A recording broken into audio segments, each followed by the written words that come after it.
kush do na vita një? Adela! Adela do dali atje. Binomi i zi në studion Bardhazi. Plotësohet tani me Adelën. Me Adelën dhe... Adela, ku të shkosh sonde? Ne pas Bardhazis. Po se thash, vjen Shën Valentini javën tjetër. Edhe më mirë Sonja. Jo, thash po e zauroj këto të kuqet edhe festën që sot. Ja, një të kuqet tjetër këtu, edhe një të kuqet tjetër. Po, gëzuar me lajtiza. Ju të dy me kola, a? Me kola. Se na u tha fiti me humor. Orange-in tim nga Lajtiza, premium, e dua shumë këtë pjesë. Unë e kam puthur shumë.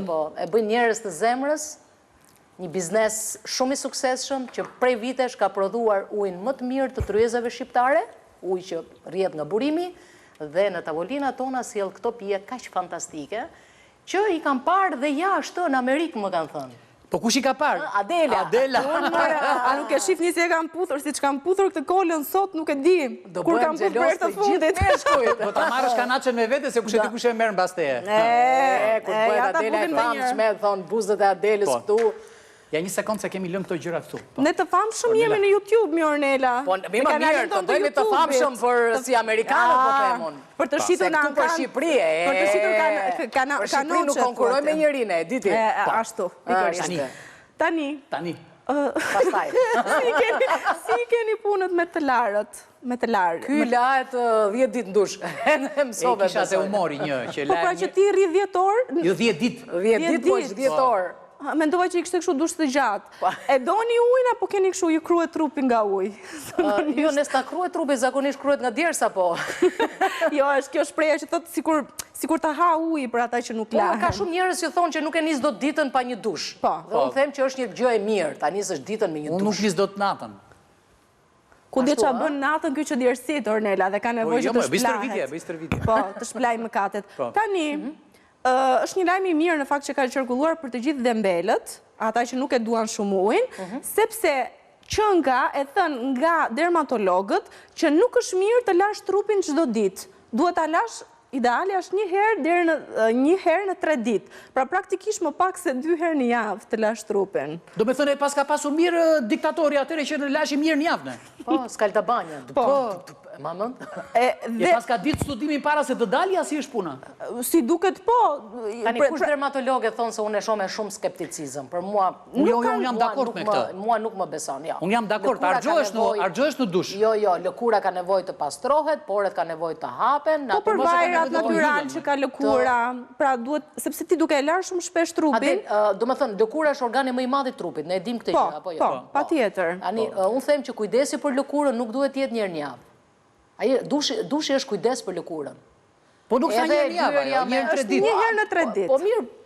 2.5 herë në javë. E imagjinon do të për shembull. Po e le një herë në 3 ditë, shqiptarët do bëjnë një herë në 4 ditë, siguro. Jo, po unë mendoj çfarë bën një njeri mesatar gjatë 4 ditëve. Pra ti bën disa lloje aktivitetesh që të bëjnë të djersitësh. Po, ja, bën muskul barku Erioni.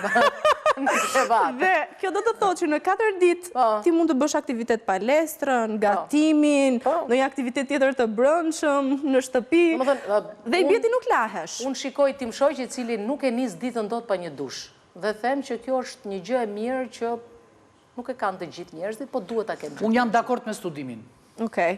Është edhe alternativa tjetër, që të lash vetëm se kështu ishin disa komente, si ta zgjidhim, dhe ishte merr një peshqir të lagur me ujë dhe laj vetëm pjesë të trupit. Që kështë në një studim nga ndonjë kongres, apo thonë nga dermatolog kështu? Nga dermatolog, prandaj, të thonë në rrjetet sociale.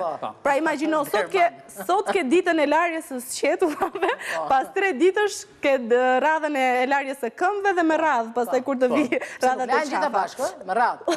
Qoftë se do vazhdojmë shumë me zona, pra ti nuk e beson? Po veshët? Jo, unë nuk votoj pro, nuk e besoj. Nuk e votoj pro kësaj. Trupi që nisi mirë ditën. Jo, unë mendoj se argjohesh kur lahesh. Argjohesh? Po, argjohesh ti, si person. Si sapuni. Argjohesh sapuni, argjohesh dhe ti. Kish mendimim. Okej. Sa ditë ke pa lartit? Unë, aq sa duhet. Aq sa ta ndjen që kur lahem, jam duke hequr një 10 kg e kështu në trupi. Ashtu, ë? Po, muajnë e mbushe, apo ke ko akoma? Jo, se ky muaj është me 28, mbaron shpejt, apo është me 29, se di fare. Nejse se do e Ti mbyllë. Adela lash për ditë për shumë. Unë laj më shumë se njerë në ditë dhe jam manjake, sidomos tek larja e duarve, e dezinfektimit, e kap ti dorën këtu, tak të pres dorën, e pastroj se mendoj që është në një antimikrobike, në ato gratë. por Nga Covid-i kjo gjë apo? jam si natyrë vetë, sidomos kur ka gishtat e njerëzve që i kam kështu bezdishëm, duken zhulsa, jam shumë fiksuar.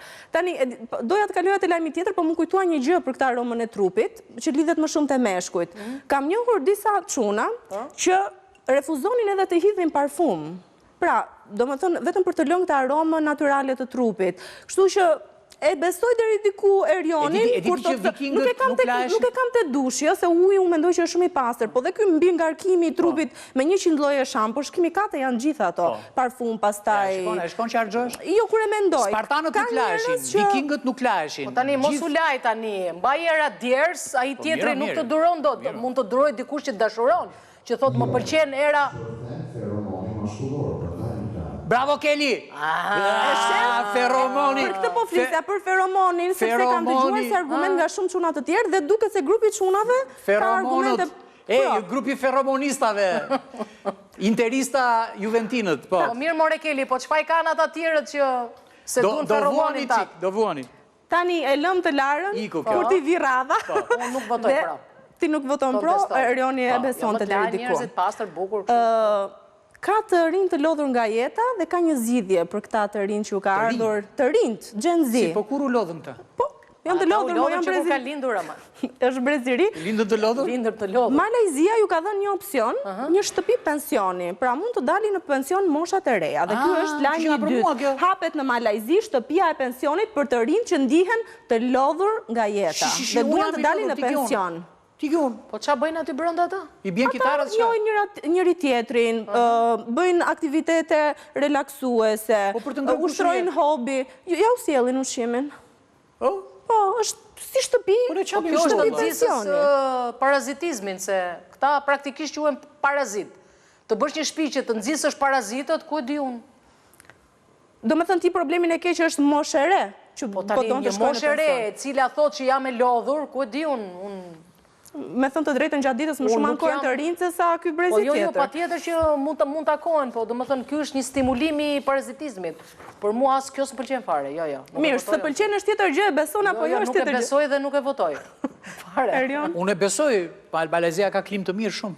Ndihesh ti xheloz që për shembull mund të dalë para teje në pension? Ndihem. Unë kam gati të dalë në pension brenda që sot. Me thënë të drejtën unë e përdor si shprehje këtë. Pse? Ka shumë jeni lodhur jo? Jo, e përdor ndonjëherë me shoqërinë, them, u bën kaq vite që punoj, doja shumë të dilja në pension tani dhe kur pash lajmin vetja më kujtua. Unë e them me batut, kuptohet. Jo, rrini dot në pension. Kështu që kur dilni në pension do punoni. Mirë, do punojmë atje te shtëpia. Se jemi të gjithë punëtor. Okej, shkojmë dhe te lajmi i tretë, i cili do e mërzis pak më shumë se gjysmën e audiencës femra që na ndjekin. Sipas një studimi, është thënë se hobi i preferuar i grave është të rinë kot dhe të pinë kafe, të rinë të relaksohen, jo kot, se u shpreha unë gabim. Të rinë kështu relaks në shtëpi edhe pirja e kafes. Ky është hobi i preferuar një pjesë të madhe të grave. Ky është studimi i radhës. Po pse burrat që pinë birra gjithë ditën çapen? Jo, po nuk e konsideron hobi të preferuar. Burrat? Po, qa hobi të preferuar ke ti? Futbollin, unë. Ti, po. Tani, Adela, për thënë të vërtetën, ka shumë gra që do doni ta bëni këtë. Unë nisje në mëngjesit me veten time dhe me kafen time e kam shumë të rëndësishme. Pa fol me asnjëri. Kafen e dua vetë. Po nuk e dua ta bëj gjithë ditën kështu, që të rri gjithë ditën duke pirë kafe për hobi. Ti vdes po të rish gjithë ditën. Unë rri vetëm pak në mëngjes, e pi kafen me veten dhe ajo më shijon maksimum. Domethënë dita ime e mirë nis ashtu. Në rastin tënd ka një ndryshim. Ti e përdor kafe, nuk të përdor kafe aty. Nuk përdoret na brazilianët me fjalë. Po, se brazilianët po na përdorin gjithve. Të gjithë po na përdorin brazilianët. Përdor kafen për qëllimet e veta. Por pra ti mendon që është e vërtet. Shumica më e madhe e grave do donin që gjithë ditën ta kalonin nga kështu. ato gra që ftojnë njëra tjetrën nëpër shtëpi, hajde pimi kafe, kupton? Hajde pimi çaj. Shtyn E ditën me kafe. besoni, votoni, tani është momenti i votimit. Unë për këtë votoj se më duket deri diku e pranueshme. Unë jam për të dalë në pension edhe që të lahem një herë në 3 ditë. Opa, modeli. Feromonistat. Modeli. Tën. Kush është e vërtetë? Tën. Do bik shumë nga do shkoj kjo Alajtiza, kola Alajtizës. Për herë të parë, për këtë vit, Fitova unë? Fitova Erjani. Do iki në Malajzi? Nuk e di, se fitove ndoshta efekti moslarjes, i shplarjes, i ujit. Jo, se slajmë, se jam pedagog, jam i detyruar nga studentët e të shkoj atje. Nga lajmi more Erjani, se ti e njëri më i pastër që Larja të shpërlan. Pse mos ishte pedagog zdo lajshe ti? Po jo, ma apo s'ka uja ndega komuna Parisit. Po të studime s'ka nevoj se jam studim vetë. Lajmi vërtet është i pari edhe i dyti. I treti janë thjesht tash e the me rrjetet sociale, sepse nuk ka studim që ka marrë përsipër të di gjithë interesat e shumë gra duan të rinë në shtëpi për shefin e tyre. Po ti Adela e di që në prill mbahet panajiri më i madh i bukurisë, Medical and Beauty Fair. Po sigurisht që atje do të zbulojmë trendet më të fundit të çdo gjëje të bukur në pallat kongreseve. Unë jam pjesëmarrëse dhe jo më larg se vitin e kaluar kam qenë dhe kam provuar atë pajisjen që vendoste barku. Unë kam trup shumë të palestruar. E ka BTL-ja atë pajisje, është fantastike, po nuk kemi vetëm BTL-në. Po them, që kam bërë, këtë vit do bëndojnë gjë tjetër. Kemi Arli Farm, kemi Solakun, kështu që launi dhe pastaj kaloni në Medical and Beauty Fair për të marrë produkte që ju duen për ta mirëmbajtur lëkurën në organin tonë më të madh. Sepse në prill fillon tamam kujdesi për lëkurën. Pse thonë dermatologët? Lyerja e trupit duhet filloj para se dielli fillon që në mars për atë, këtu ne kemi diell. Duhet jemi shumë të kujdesshëm për fytyrën, për trupin, për çdo gjë tjetër. Ma shastisët fare me këto gjëra. S'ka gjë. Ai është tek aroma natyrale e trupit, është në Adela fantastike, të uroj një faleminderit të jashtëzakonshme sot, nuk na thekë. Zjarr, do të mësojmë. Tagohet çdo vend në Instagram. Të lutem. Tani deri javën tjetër Erion ti e di që kjo është pjesa jone e preferuar. Deri të premten tjetër, mos besoni çdo gjë që lexoni, se shifeni ka edhe lajme të pavërtet. Vazhdoni, launi si qeni larë. Po, launi si qeni larë, si në konën verit. Falenderojmë shumë Adelën tonë fantastike.